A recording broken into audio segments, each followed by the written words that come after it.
Activate defenses. Activate defenses. Commence countdown. 10 minutes and counting. 9 minutes and counting. 8 minutes and counting. 7 minutes and counting. 6 minutes and counting. 5 minutes and counting. 4 minutes and counting. 3 minutes and counting. 2 minutes and counting. 1 minute and counting. 40 seconds and counting. 10, 9, 8.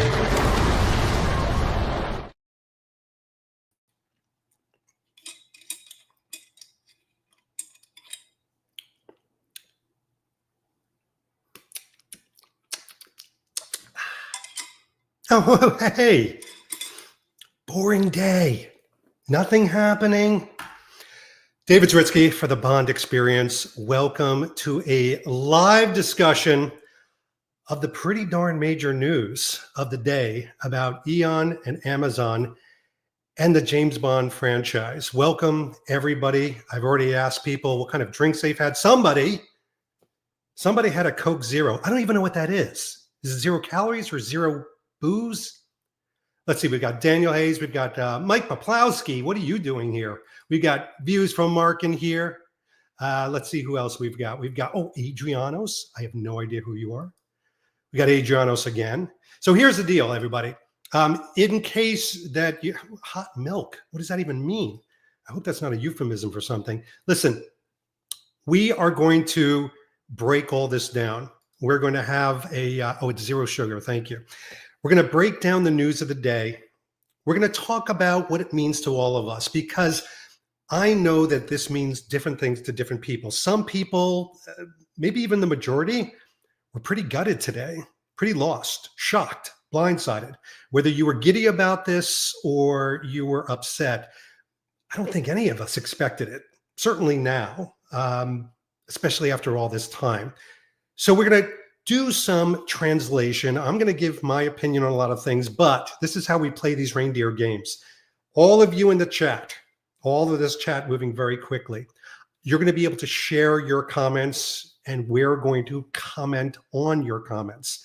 What's this we? It's just you, David, right? No, I wouldn't think of doing this alone. Not too long ago, through debates and discussions, my good friend Calvin Dyson and I have talked about the potential of this happening. And we thought, if this ever happens, let's get together. Ladies and gentlemen, Calvin Dyson. Hello, David. How are you? I'm doing well. And I don't want to say how good I'm doing until we break down our opinions of this, because you've already come out with a video, so I have a little sense of how you're doing. But guess first, how are you doing about this news? I am somewhere in the middle, I think, of because I know exactly what you mean about, there are a lot of opinions out there currently, and it's I find myself sort of sympathizing with an awful lot of them, and I'm somewhere between.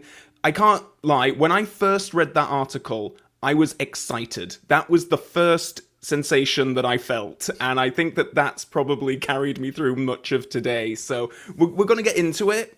I have some trepidations. It's a mix of emotions. It's end of an era. We're going to get into it, but it's it's all of the emotions. I've been through all of the 5 stages of grief, or is it 7 stages of however many stages of grief? I feel like I've been through them all twice. It's 7 brothers for 7 daughters, 7 wives for different. Yeah, it's the 12 rings of hell, something like that. I will tell you, there is and I won't name him, but there is a good friend of mine, you know him as well, who has gone through every stage, the denial, the negotiation, the pleading. And then finally, right before this, he said, good luck on the live stream. I'm now given into it all. I'm in the acceptance phase of everything. Is that kind of where you are right now? Brilliant. Yeah. No, totally. I think I was in acceptance and denial and, at the same time within like 5 minutes of each other. It's, oh, thank you, Wes. Oh, hello. Thumbs up. Don't know how I quite managed that. Yeah. Was that Bezos maybe? Oh, maybe. Yeah, that's, yeah. Well, I can't wait to get into talking about how you feel about this, because I'm, very intrigued to know.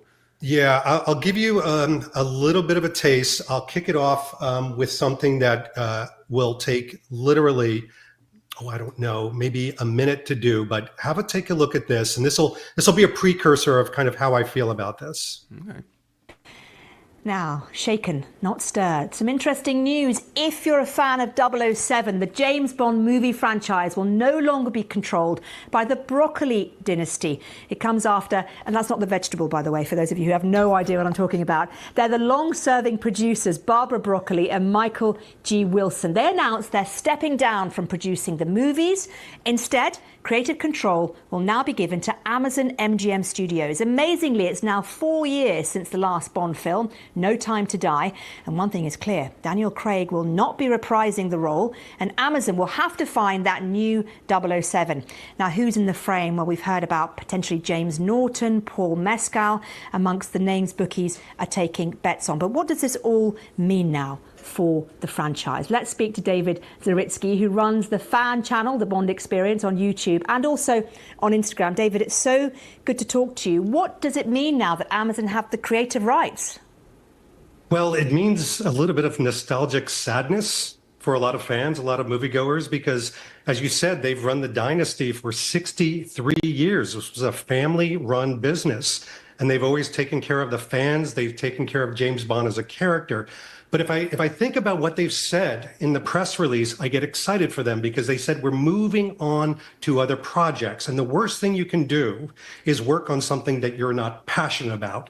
So the flip side of that is I'm actually excited about this, because if Amazon is excited about it, if their group is excited about it, they're waking up in the morning with the passion around James Bond, then I'm excited to see what they do with the character. But, okay, what they do with the character is one thing, but some people online have said, look, we're a bit worried they're going to start, spreading out the franchise, creating TV series, spin-offs, animations, things that dilute the James Bond franchise. And quite frankly, some people are worried about that potential.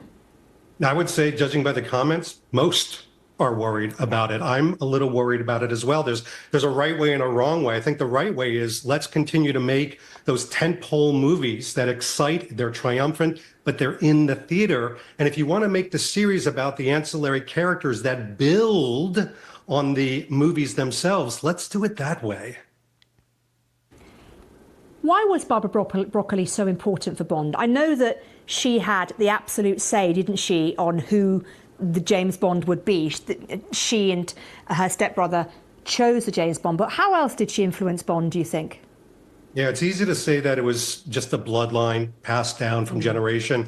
No, she did so much more. She reinvented the character time and time again. She was able to take different characters, but also different actors, and portray them in very different lights, but still satiate the Bond audience, the Bond fan. And she was always that core, the heart behind James Bond. And everybody said the same thing on set, that Barbara, like her father, right, Cubby, was there to be a part of the actors go forward. Now, before I go, I've got to ask you, David, the question that I'm sure you're expecting.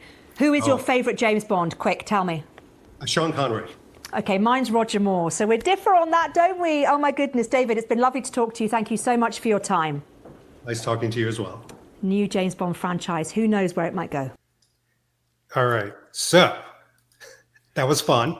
I can't tell you how surreal it was, David, to see you on a channel with like an ad for Question Time, like next to it. Like you probably have never even heard of Question Time, but it's like I don't know what that is. Is that porn? Is it porn? No. I mean, it'd be a lot more exciting if it was, but it's a very long running like political panel show that's on Thursday nights all the time in the UK. But it's a bit of an institution of a program, so that was a surreal meeting of worlds there. Yeah. That was brilliant. So the reason I wanted to show that from the get-go, even for you, Calvin, is I have to tell you, I am excited about this. And I'm excited not just to say, I want to see what Amazon does. I'm excited because after probably many years, let's be frank, after many years, Barbara Broccoli and Michael G. Wilson are basically saying by this action, we want to really focus on projects that we're passionate about, that we wake up in the morning and we say, you know something, this is what I want to be doing. There's no worse thing than going to a job that is a dead-end job or that you don't care about, or maybe one that you've cared about that you've fallen out of love with it, which some people do. In this case, they've raised their hand and said, you've seen me doing all these plays and films that aren't James Bond, many more films that they came out with that are not James Bond than James Bond. They're finally coming to terms with it and giving it over to somebody else. I think this is positive news. Absolutely. I think that's at the core of this whole thing. It was kind of like, okay, given the state of the situation as it was, something had to change. Like, because for those people, it was just not the same anymore. Maybe they felt creatively fulfilled with everything that they did with, certainly with the Brosnan and Craig eras where they were most sort of involved. But yeah, precisely in the statement, I think, Michael G. Wilson, talked about wanting to be more involved in art and charity work, and obviously he's 80 plus at this stage.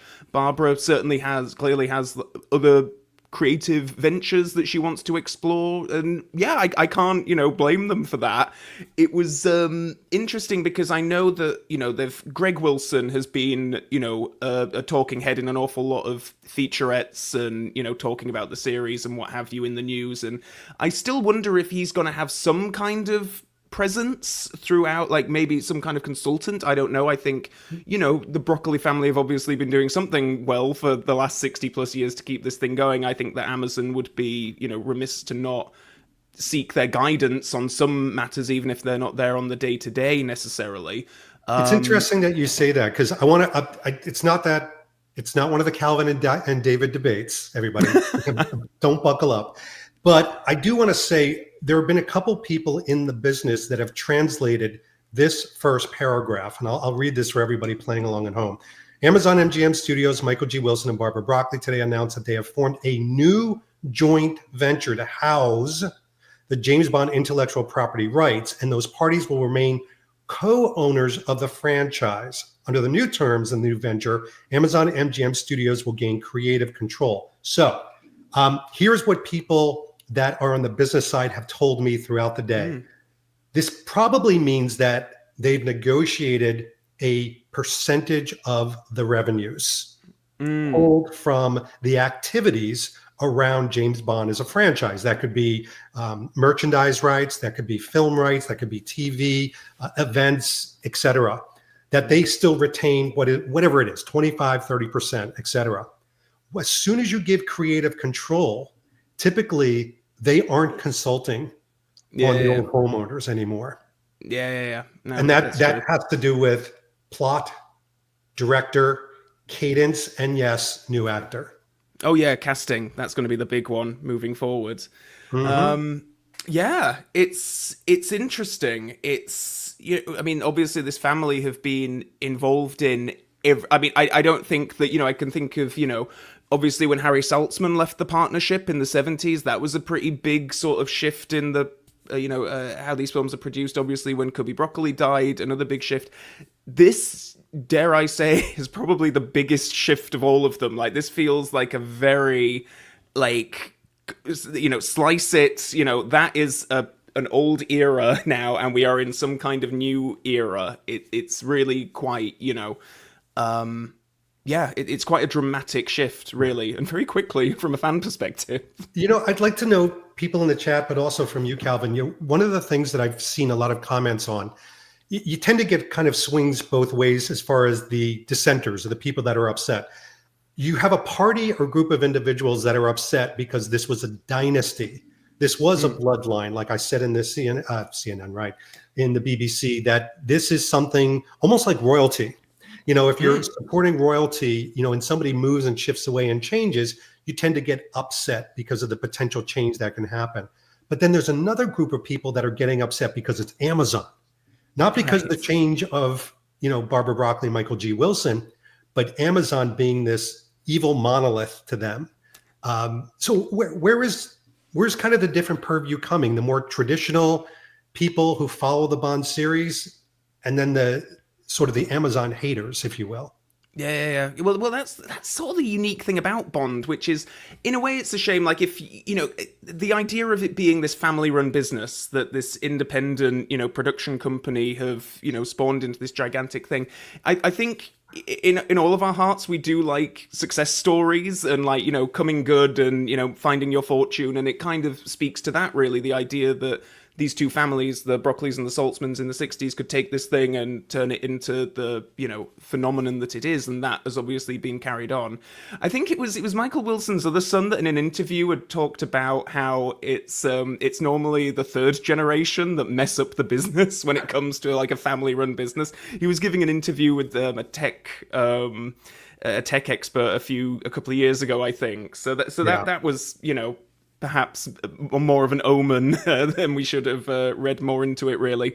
But yeah, so I think, that's always going to be a bit more just sort of nice and quaint, and, we're British. We have a monarchy. We just have a tradition for the sake of it being a tradition, and these things are passed down. Yeah. And I think it does speak to a bit of that as well. I'm curious to see if, and I'm not going to spend the time doing this, if we took a look at the comments, is it mostly the British that are upset about the dynasty? Because right here, we've got, and please, if you're sharing, I might share your comment. Create Channel says, a dynasty legacy broken in favor of corporate interests. But, I mean, do we really want the corporate interests of Eon to stick with Bond? It's something that they're not passionate about. But then on the other side of things, you have someone like Brian J saying, I don't mind change. I just don't want Amazon to water it down. All of these are valid. All of these, we do not know what's happened or what's going to happen. I do believe, this is pure speculation, but just kind of reading the tea leaves, that the people that are going to be running creative at Amazon for James Bond more than likely have been put into place some time ago. Like this didn't, it's not like they're pulling together, like now we're going to look for executives. No, they probably had a plan of action. Maybe they'll even announce it soon. It'll probably be timed, but I can almost guarantee that the people at Amazon that are working on Bond clawed their way into that position because they know that's the crown jewel.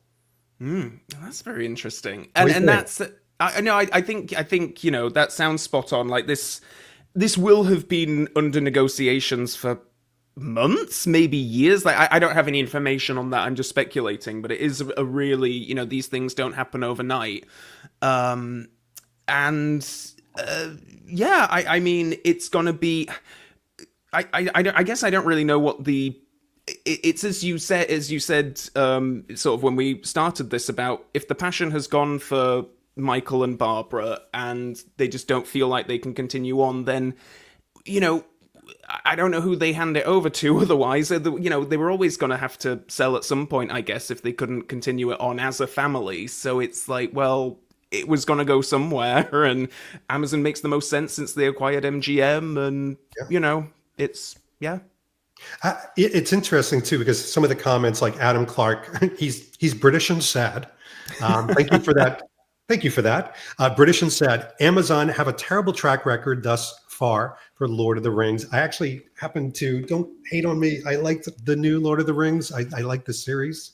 I haven't seen it yet, and I really need to, because particularly after this, like a lot of comments that I've seen have been comparing the situation to Lord of the Rings, and the only thing that I really know about it is, the only person that I know watches it is my dad, who really loves it. So I don't really, but a lot of the comments I've seen today have been quite negative about it, so I don't really know how to feel about that. I'm going to get a little controversial then. I'm going to get a little blunt, 18 minutes in. A couple things. First of all, I tried very hard before I came on here with all this hate about the content that Amazon creates. And I thought to myself, well, you got at least what I watch, The Terminal List, Invincible. I started thinking about like The Man in the Tower or whatever it's called. All these shows that I've actually really enjoyed. And then everybody's saying, oh, in Amazon, now it's going to be woke. If you've ever watched Invincible, or if you've ever watched The Terminal List, these shows are the opposite of PC. I mean, there is everything in there. There's, but I keep hearing this, and I don't know if that's because it's a go-to as far as people attacking Amazon. I don't know. What do you think? I think that word is it's a bit of a catch-all sort of just descriptor for things that people don't like these days, I think. Because I'm kind of similar. Like the boys. Exactly. No, exactly. And I think, I've watched, if you want like a Amazon produced espionage show, the Jack Ryan series I enjoyed, the one with John Krasinski. I've heard people say good things about the Jack Reacher series as well. That's something else that I'd quite like to get into. I think that's also kind of like, an agent and espionage. Yeah. So I'm legitimately asking, like, and by the way, comments are really, I love them. Why do people, what is it about Amazon? Is it the nervousness about what they could possibly do and that they're a big conglomerate? So is it revenue and size that's scaring you? Is it Bezos that's scaring you? What is it that kind of, because I'd love to put it and talk about it. Can I actually ask you, David? Because I am curious, because I think that a big part of people's sort of nervousness is the idea that Amazon are going to, flood the market. We're going to get a Moneypenny spin-off and a Felix Leiter spin-off and a Young Q series and all that kind of stuff. I'm not sure if we'll get all of that, but what is your kind of ideal scenario, like in terms of like what they could produce? Like, I'm curious to know, like, would you entertain, a small series a year as well as like a movie every 2 or 3 years, something like that? Cheers, by the way. I'm so glad you asked that. Buckle up. By the way, you have a nice drink there. I do. I have a vodka martini with a slightly pathetic piece of lemon in it. You win. I do not have a digestive enzyme, though. This is nice. This is tequila. So, all right.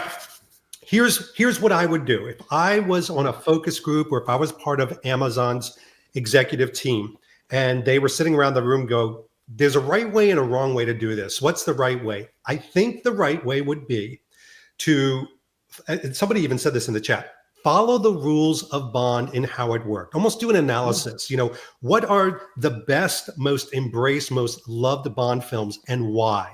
Let us, and I hate to be like this, but let's come up with the criteria. So when the writers get a hold of this and use new writers, when the writers get a hold of this, they have an understanding and criteria of what do people love about this. Let's get back to what everybody loves about Bond, make it triumphant. But more importantly, from a execution standpoint, I think a major tentpole in the cinema movie every 2 years.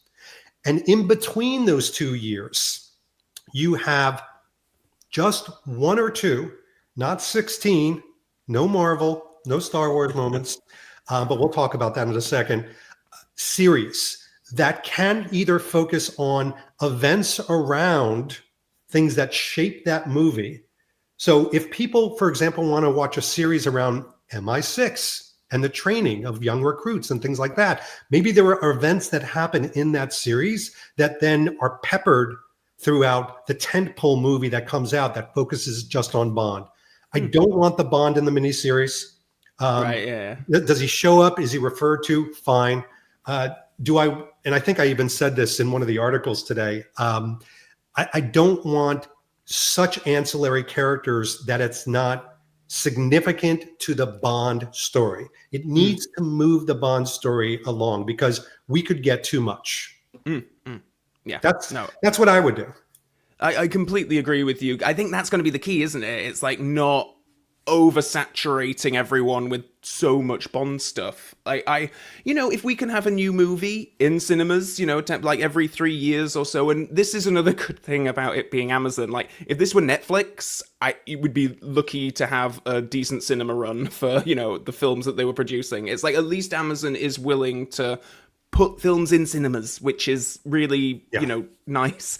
And I agree in the sense that, what if there was like, a series, a year, something like that, 10 episodes or something, I'd kind of be open for that. It's, I would kind of like it to do something not in continuity with the films. So I would kind of like the films to just have their own sort of thing going on. And then if they were to do a series, I would quite like, this is the scenario where I wouldn't mind going back to like the 50s, for instance, and doing a Bond series set in the 50s, or doing a animated series of James Bond, like maybe adapt some of the comics, or and that's something else actually that might be exciting moving forward. Eon have always been quite reluctant to look to the continuation novels, and I think there's an awful lot of creativity there to mine if they want to go there. Like, this would not be the happy hour that this happy hour is to me if this was, and I'm just going to say it, if it was Disney or Netflix that announced that they were taking over the creative, because to your point, Netflix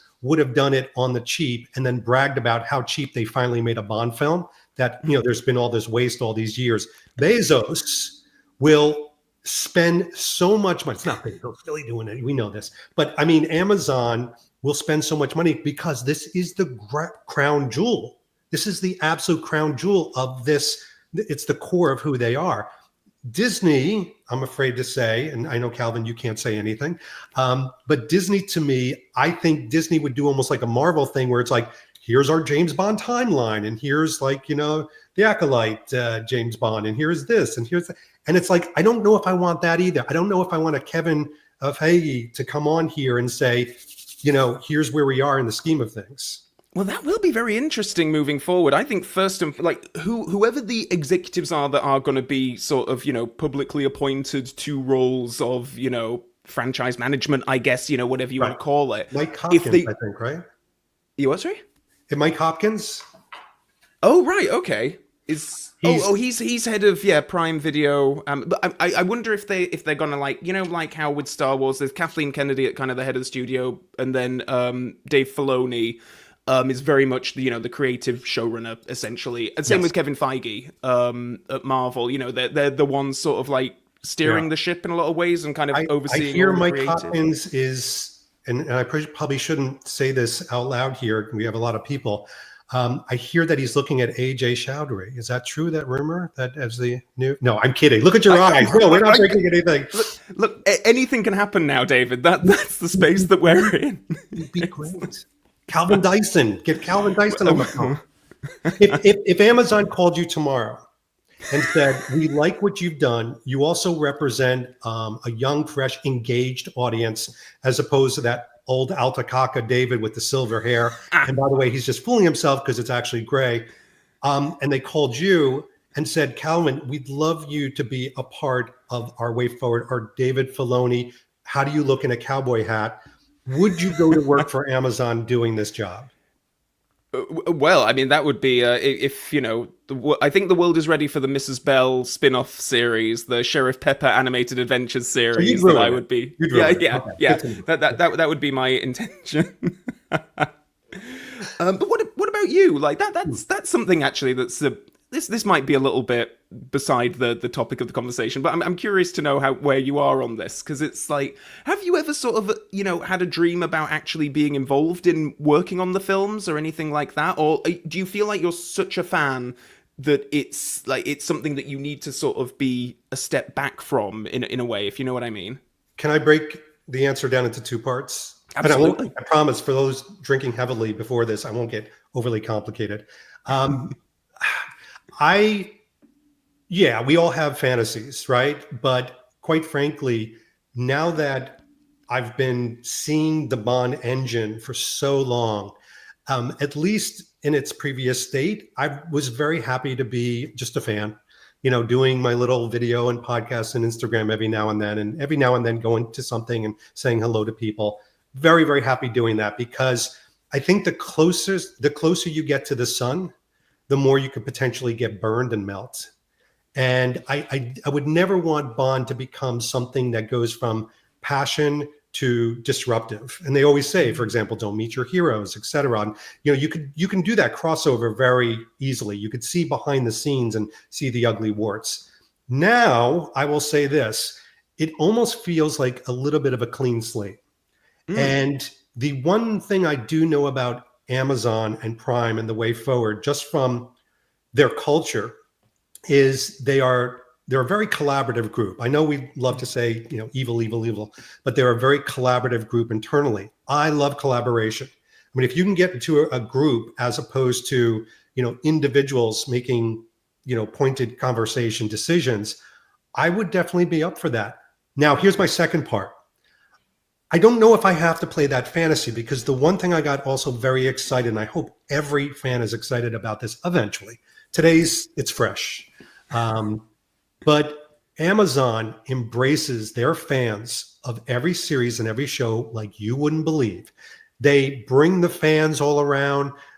They embrace them. They listen to them. They have fan events. They have conventions. They have book signings and they have little premieres just for the fans. Like Amazon does it right because they have an entire internal group that all they're focused on is fan relationships. And I'm not saying that Eon has done a poor job with the fans, but to me, Eon has always been like the chocolate factory in Willy Wonka. It's not that they're mean to the fans, but it's this shrouded in mystery, dark place that we can never get into. Yeah, I think that's a good way of describing actually as kind of like a Willy Wonka factory. I think a lot of it as well is that it's, I think they've done things a certain way for many. Will Amazon host the next Gather?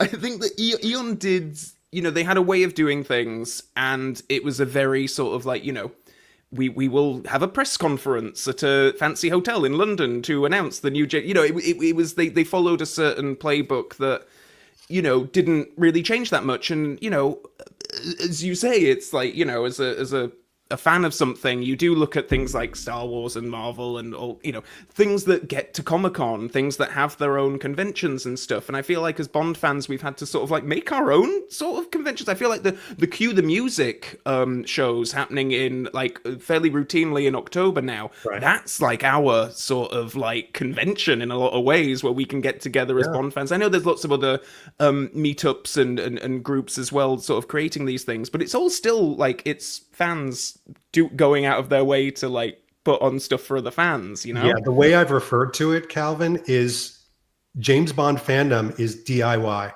It's a do-it-yourself moment. And there are no instructions, and there's no Home Depot or a place to pick up the supplies for it. So you've got to create it, which, by the way, I think has made us even more passionate and more creative. And by the way, I'm not trying to be a kumbaya here. This is really how I feel. I am positive about this. I feel good about this. I've been very vocal about this. But the other thing is, like, what is the alternative? Like, and again, I'm not picking on anybody. You guys are putting stuff in the public. I love Julio Candales. And by the way, my pronunciation of that was so on point. Julio. That was really good. Yeah. Oh, my R's. So, but here he is, poor Julio. Sad day. Bond is dead. A new one outside the Broccolis. Love the spelling. Very unique. Will be Spawn.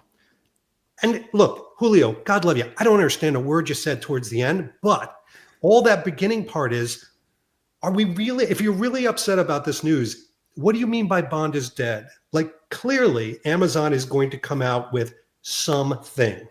To me, worst case would be James Bond, the series. Doesn't have a good ring to it. But even that, you're getting something that you could at least sit back cross-armed and go, bullshit. So are we, for the ones that are saying it's dead, what does that mean to them, do you think? That is a very good question. Because I think maybe this is something to do with the lasting impact of No Time to Die ending the way that it did, and the fact that we've been sitting with it for so long. I don't know if that's been, stewing up, not resentment exactly. I don't know exactly what the word is, but it's, it was a downbeat ending, and I don't think anyone really, if you're in this fandom, you didn't really get much out of seeing James Bond blown to smithereens at the end. And, it is a big change. It is a huge change what is happening. And I think anytime there is a monumental change like this, there's going to be a lot of kind of nervousness about it, really. I mean, I get the sense, David, that we're very much on the same page here as kind of sort of excited that, frankly, we're just going to have stuff. Like, at least there's going to be movement. It's like, this is the first inclination, first real solid bit of something that things may well get moving sometime in the near future, and that is causing me to be excited. Yes, certainly trepidatious about sort of like, they've not announced any creatives, they've not announced a new Bond. It's sort of like it's still anyone's game, but that's also quite exciting. What if they do get the most perfect, writers and director and actors and crew assembled for this thing? And I think there is something quite exciting about that, a new dawn, basically. Yeah. Sorry, I sort of went off on a bit of a tangent there. No, this reminds me, and it's not an applicable story, so save your hate mail for someone that deserves it. There is a changing, you would probably know this, I think at one of the Disney parks, Muppet 3D, the ride, Muppet 3D, which is a 3D ride. And they're taking it out because there's been so much outcry from fans that they want new rides. So they're taking out Muppet 3D and putting a different ride in there. And the outcry from fans, the same fans that wanted new rides, are like, how dare you change my childhood? So Disney went back and said to the fans that are saying this, oh, so how often do you go to Muppet 3D? Oh, never. It's an old thing. So I think people naturally, risk and reward. There's something called risk and reward. They fear change because change represents a certain amount of risk that has to be taken. There is a risk that a week from now, Amazon, the next communication is something where we all sit there and go, oh my gosh, like, James Bond is going to be an animated duck, with a chapeau that he tips his hat to and puts people to sleep. Shut up, Calvin. Shut up. Do not wish for an animated duck. If this happens, we're coming back to you. So I think that's what everybody's fear is. Like, what are you going to do? And by the way, to those people saying, I'm upset, I would say this. I'm not here to tell you not to be upset because I love your passion. Like, I love when people say, David, you must be smoking dope to love Quantum of Solace. And I love when people say they love A View to a Kill, like all these things. So I think what we're hearing and feeling, even in this chat right now, is good, focused passion. Oh, absolutely, absolutely. Oh, today has been full of passion, and that it's exciting in its own way. It's just the fact that it's been more than 3 years now since No Time to Die, and it is just, like I say, I mean, I felt, an awful lot of electricity and excitement, even when people are sort of, I've had conversations, I've been messaging friends and stuff who are quite down about it, and I'm sort of like, well, yeah, but it's, isn't it exciting that we've got something going now? I want to get your hold on, wait for it. So Ben, he says Bezos tweeted about it. So did you see this? Bezos actually tweeted and said and asked the world, who do you want as the next James Bond? Yeah. I thought it was cute. I know I've seen a lot of people sort of being like, oh, don't want Bezos involved and all that. And I don't know if he's going to be like, overseeing that. I'm sure he has lots of pans on the fire at any one time. I'm not sure if he's going to be, on the set approving day-to-day creative decisions or what have you. But, Amazon's his company. So I thought it was a cute thing for him to do. He's excited. I mean, this was his way of but I did think it was an interesting outreach. Like you would never, ever, ever, ever have the previous owners reach out and say, hey, what would you like the next Bond movie to be about? Now, I'm not saying he's going to be like, all right, according to the poll, it's going to be Henry Cavill or this and that. I don't think that. But I did think it was an interesting and very public move. Like even him doing that and tweeting that out had to be orchestrated probably weeks ago. Oh yeah. Definitely. And I think you touched on something really important there about the sort of the differing styles of the management now, because as you say, it's going to be interesting actually what's going to happen to the 007, the official social media pages now, if they're going to be handed over to other people. Oh, do you know something? So I don't know anything, but I will say this. I'll say this. And again, this is like us, doing Murder, She Wrote and just putting the pieces together. You're the Angela Lansbury. Let me just call that out. And I'm the teacup. No, I don't even know what that means. So here's what the brands received today. The brands received an email today basically saying, you've probably heard the news. You probably have a lot of questions. Sit tight. Answers will be coming. And many of these brands have multi-year contracts, or certainly contracts that didn't end today. So for those of you worried about, what's going on with Omega and what's going on with NPL and 007.com, they're not going anywhere. I believe things will move over. I will say this, though. I could bet your bottom dollar that tomorrow, maybe not tomorrow, that was the song, at some point, Amazon will open the doors wider to different merchandise that will be more embracing of younger people, nostalgic collectors. Could we see James Bond figures and play sets? Could we see something that potentially more Bond merchandise that doesn't fall within the luxury market. That I could easily see coming from Amazon. I'm really glad that we're on this subject, actually, because it was something that crossed my mind earlier on, actually, that I really wanted to talk to you about, because I was messaging a friend and who expressed that, actually, of kind of like, maybe this means that, the market, the brand tie-ins are going to be a bit more kind of open now, and a bit more, maybe there'll be more, because, I know that Eon were quite, tight on a lot of this stuff, and a lot of it is very luxury items and brands and everything, and the idea that and I think this goes back to the root of Bond. I've seen many a video from the 60s of the little car going around on the remote control thing, and figurines and things, Sean Connery in his scuba suit, and the idea that we might get back to a bit of that is exciting, I think. And this is, again, just everybody's commenting. I love this. Nick Z says all of that would cheapen the brand. And what I would say to Nick and others who are saying that, the heyday, the admitted heyday of almost every Bond fan, whether you lived it or you look back on it, was the 60s, maybe even the early 70s, but definitely the 60s, the spy craze, where you did have puppets and toys and things for younger people to engage with, or nostalgic, or collectors, etc.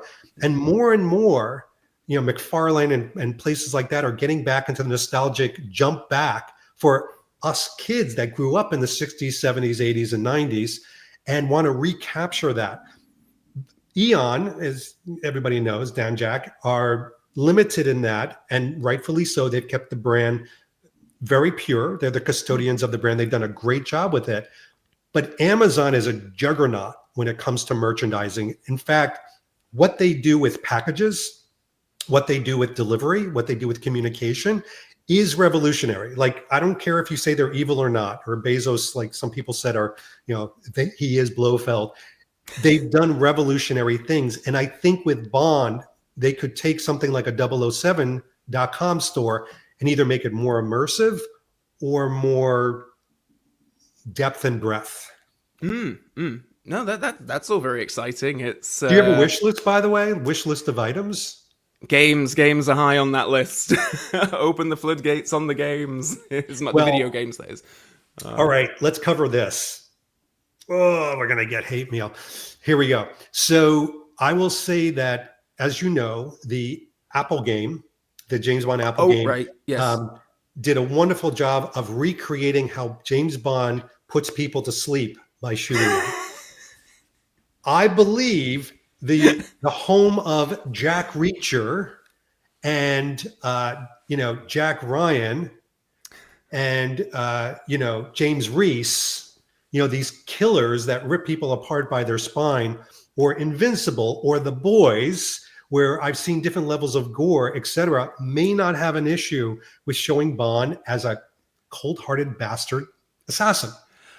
Whether it's in games or otherwise. What do you think? I have to admit that also crossed my mind earlier on, because there was an article that was circulating. It was one of the developers for the GoldenEye Reloaded video game, which was released in 2010, 2011. And they mentioned about how Eon were kind of hesitant about them putting guns in the game, for instance. And it's sort of the idea that developers aren't going to be bound by that particular rule anymore is kind of music to my ears. Frankly, obviously we have the IO Interactive game still in some kind of development. I can't imagine that this will change the output of that at this point, depending on how long. It's been a long time since they announced that. But the idea that we could get more is, something that I would be very excited about. And yeah, I think, to embrace that, because, Bond does shoot guns and kill people, and they've made many films where he does that. It's his job. So Bond has smoked cigarettes. He's used his sexuality as a weapon, as they do in real spycraft, as they've done in history. So I'm going to just say this. I don't think Amazon is a company that would turn their nose up at that, or doing a period piece where it shows that from the 1950s. You got some really good points by Matthew, who says, I'm sure people said the Bond series was dead in 1968 when Sean Connery left for the first time. Absolutely. We may have some people of that age and ilk that can speak to that. But what I would love people to do, whether you're excited or not excited about this, is at least consider what this could mean. Does that make sense? Absolutely. Yeah. By the way, I do want to talk about something because somebody had said to me today, and I'm like, I got to get Calvin's reaction on this. Again, all names will be withheld to protect the not so innocent. But this person said, now that it's going from Eon to Amazon, we know that we won't have an art house Bond. We'll have a more cinematic, popular, triumphant Bond. And I thought that was interesting because I really think that Eon gets the short end of the stick. Look, they've created a franchise and a series and movies that we adore. I love how in your video today, and by the way, if you haven't seen Calvin's video, it's 16 minutes of fun. You will enjoy it about this news. But one of the things you said was they've been hit and miss for you in recent era, like the Craig era.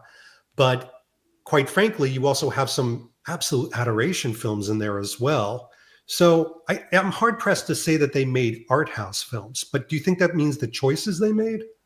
I think in the sense that, they would, even though they did have so much creative control and oversight over everything, they would bring in a director, and those films are, you can tell that the Craig films are directed by different people.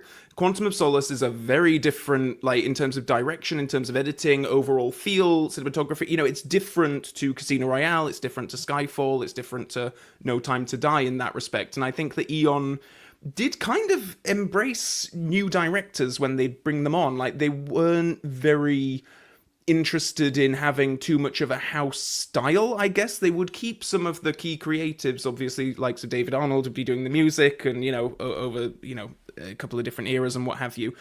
But they would still give directors some sense of free reign, whereas I do wonder if moving forward, because I think this comes down to franchise planning as well, which I think Amazon are more likely to be doing, and setting some kind of a house style might be more of a priority.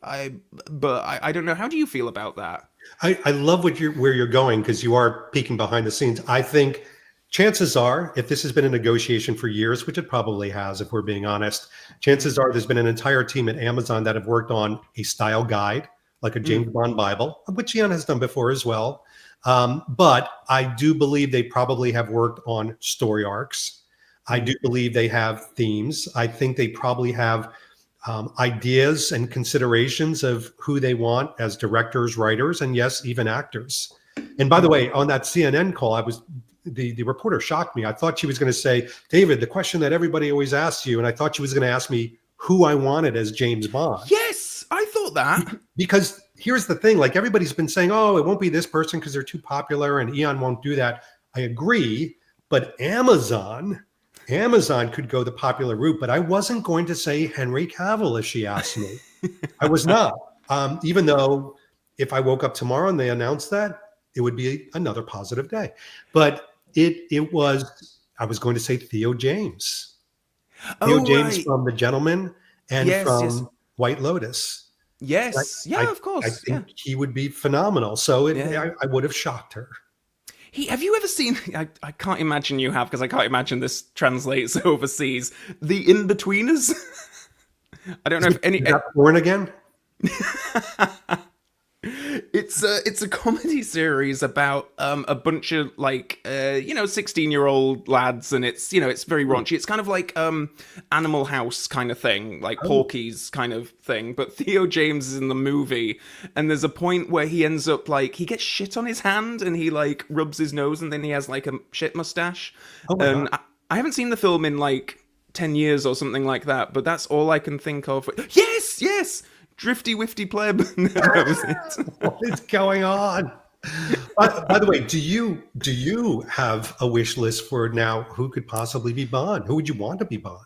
Well, this is it, because up until now, I've always sort of maintained, my preference is for it to be someone new, unknown, basically. Similar to Daniel Craig, really. I'd seen Daniel Craig in films, but I didn't know who Daniel Craig was until he was announced as Bond, and I kind of like that sort of sense of discovery of a new actor, but it's been hypothesized that Amazon probably aren't going to go for that, because they're probably going to want someone with a bit of a public profile who's going to get them, an audience kind of, immediately. I have always kind of liked James Norton. I've liked Richard Madden. I do actually like Theo James. Actually, I should say it's like, even though my mind always goes to the Inbetweeners movie, I loved him in White Lotus. Yeah, Gentleman as well. I think he's really great. What about? I like guy? Aaron Taylor Johnson. I like Aaron Taylor I Johnson. think he would be good. What about Dan Stevens? Ooh, I still really need to see The Guest. Because I Have you mainly seen know him Dan in Downton Stevens. Abbey? Yeah. I think he's. I can't get that out of my mind, so I don't see know, Bond right? in that character. Yeah. People keep telling me I need to watch The Guest. Who's Harry Lauty? Harry Lauty, that name has come up before. Is that somebody's uncle, and they're just putting his name up? That'd be funny as hell. Yes, I've seen this guy before. Oh God, he's only 28. Right, okay, he's in industry, and he played Harvey Dent in Joker Folie à Deux. Oh, I didn't get that far into that movie. I had to shut it off. Henry Golding. Oh, right, Henry Golding, yes, from Crazy Rich Asians and G.I. Joe Snake Eyes. I like him, actually. I haven't seen him in anything since Snake Eyes. What do you think about this guy? Some guy named Henry Cavill. What do you think? I'm not the biggest fan, but since seeing that audition, actually, I was kind of like, oh, actually, maybe he wouldn't be too bad after all. But I know you're a fan, right? I am. You know what? To me, having Henry Cavill as James Bond could potentially get back to the fun Bond moment of he's almost like a cartoon character. Right. Yeah. Henry Cavill looks like he was built in a petri dish. It doesn't look quite real. And but I wouldn't cry a river if he wasn't. Who is Callum Turner? Oh, Callum Turner. He's the guy from there was that show where he had his shirt off a lot of the time. Oh no, it's not. I'm thinking of somebody else. Another Callum porn. Turner. What is wrong with you? Is that all you're watching? This is bad. This is like, we need to have an intervention. By the way, yeah, go ahead. Oh no, he was just in some Fantastic Beasts films, but oh, okay. Taron Egerton, I do like him. Oh, yeah, love him. Did he destroy his chances by being in Kingsman, or no? He's fine. I do wonder. It doesn't sound like they're making any more Kingsman films, so It's true. Oh, here's an interesting one. I've heard this before. It just disappeared. But Nicholas Hoult. Oh yes, I would really like Nicholas Hoult. Actually, I think he'd be great. I wouldn't mind that.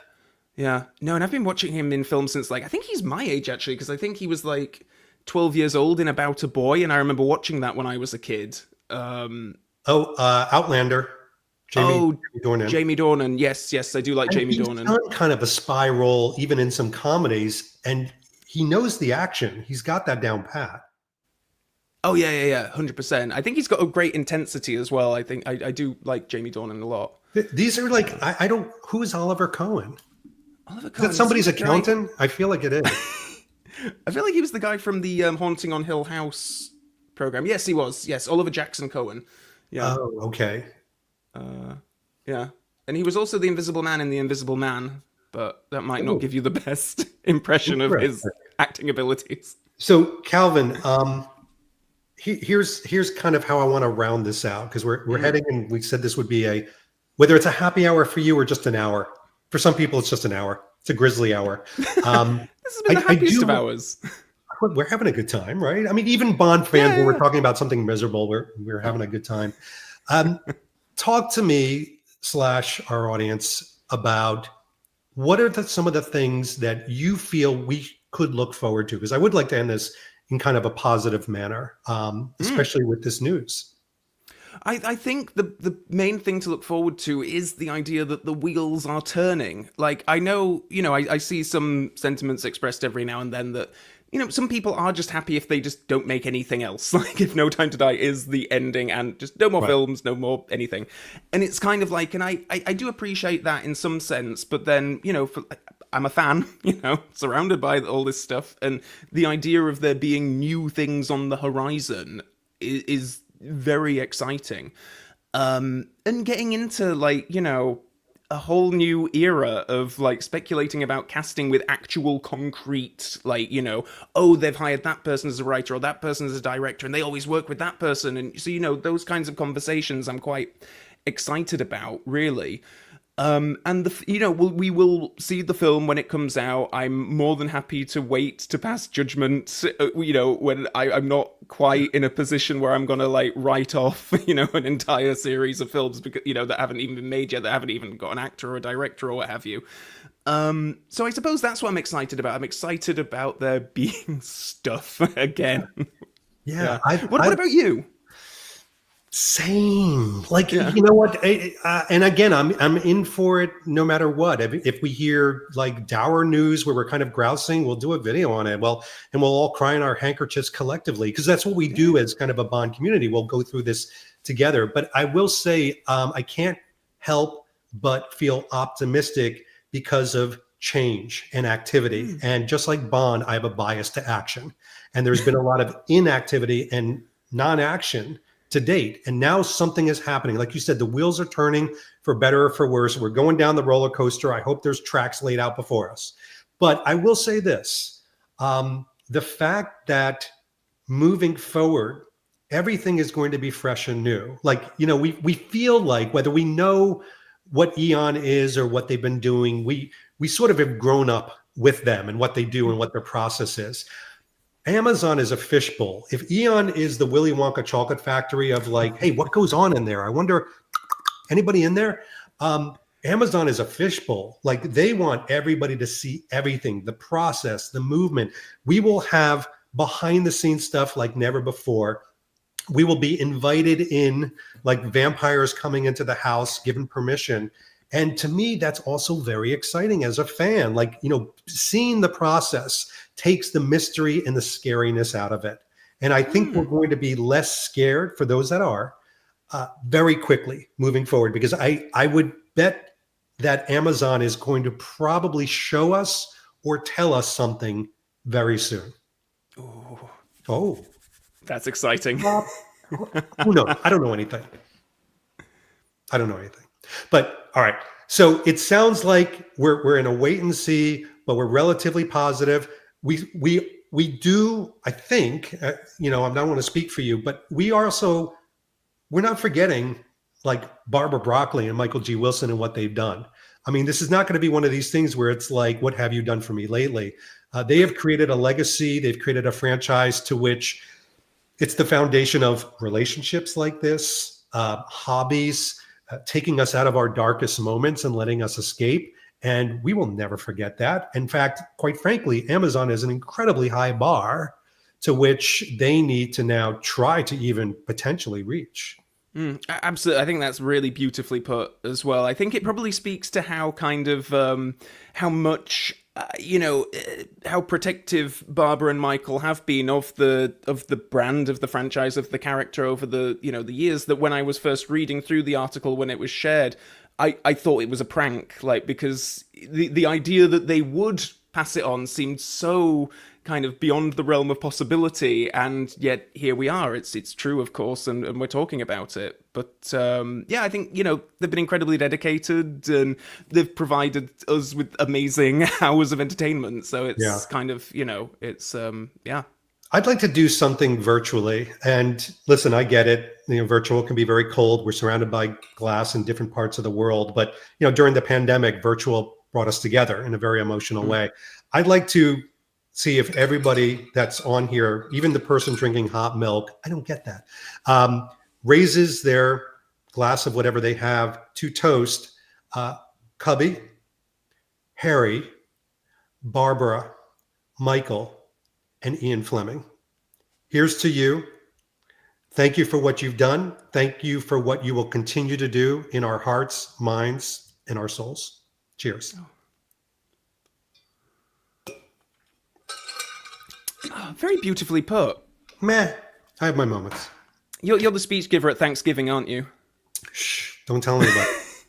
We'll keep it our little secret. Calvin, thank you so much for coming on. I appreciate it. Oh, it's a pleasure anytime, David. Hopefully we'll have more of an excuse to do these impromptu conversations. With Amazon, it could be like a package showing up at a door. We could be on this like every week. Who knows? Fingers crossed. There's the doorbell now. And of course, this has been David Zaritsky for the Bond Experience. Thank you. Keep the comments coming, and we'll talk to you real soon. Take care. See ya.